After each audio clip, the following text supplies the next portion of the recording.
So container shipping, what exactly do you think is the outlook for 2018 and the years to come? We had a very interesting panel discussion here at Capital Link in Athens just moments ago, where I asked the panelists a number of questions, the challenges to the business and to the sector in particular. We talked about scale. We've heard Jeremy Nixon of One talk about why scale is important and what drove the merger of the three companies that make up One. We've heard the same from Søren Skou at Maersk.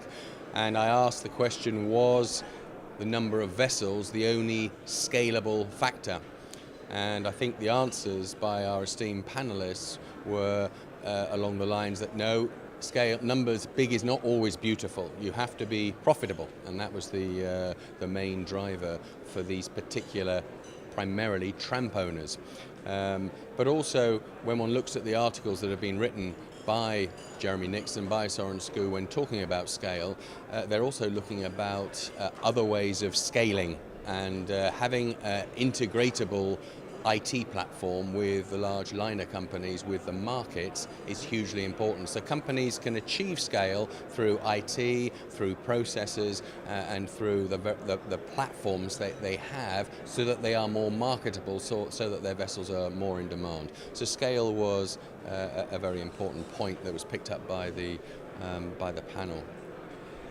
However, scale in this kind of fields, or if you like sectors, does not necessarily balance the fact that there are so many boats out there. So how one can actually challenge or balance this major shift in the number of boats available for chartering?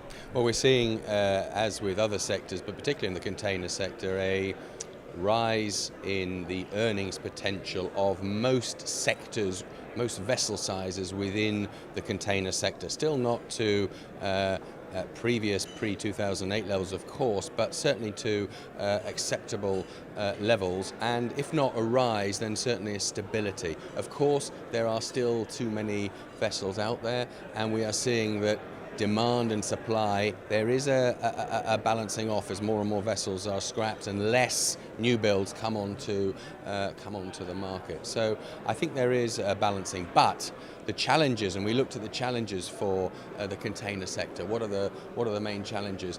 One of those challenges is the shift of production hubs to the markets concerned. If one takes 3D printing as an example, that will inevitably pick up, that whole 3D printing drive will inevitably pick up pace over the next few years. And how will that affect the investors, the owners of the 20,000 TEUs? How will that affect the owners of the smaller 1,700, 2,700, 2,800 TEUs?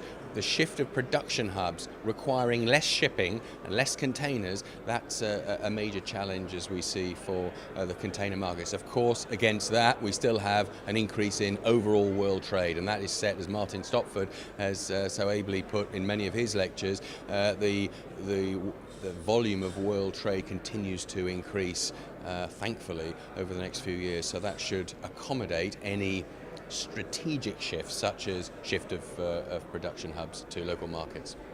What exactly do you think the role of China is in this particular field of shipping? Well, we're seeing, aren't we, a whole shake-up through President Trump's various ideas and initiatives, the whole shake-up of the previous status quo, whereas China would take in raw materials and ship out finished goods for the various factories within China. Now there is the start of a significant change. The Chinese home market is buying an increasing volume of those finished products. Also, through the various potential trade talks, there could be a significant change in the flow of raw materials into China and the flow of finished products out. So we're seeing, as with the tanker industry, we're seeing huge shifts happening very, very quickly, and China is, of course, right at the center, being a massive market and a massive industrial producer. So what is your feeling, if you like, on the container shipping field, the sector in general? Are you optimistic? Or? Yeah, I think I'm very optimistic. Look, world trade continues to increase. The demand for produce it continues to rise, containerization continues to develop into all sorts of areas that previously didn't exist. So we're looking at reefers, we're looking at tanker containers, we're looking at areas that previously didn't exist, so therefore I think container shipping will continue to be in demand and will grow for the foreseeable future. Now today you're actually here at the Capital Link Forum. Would you also like to comment on the organization of this particular forum? We're a big fan of Capital Link at Columbia Ship Management, and an active supporter of Nicholas and his team's efforts. They put on a fantastic show here in Athens, as they previously did in Singapore and Shanghai. Organisation is perfect, hospitality is perfect, and actually the quality of the attendees and speakers is second to none. So it's a great event, a great place to network and meet people, and also to hear about developments in the industry as well.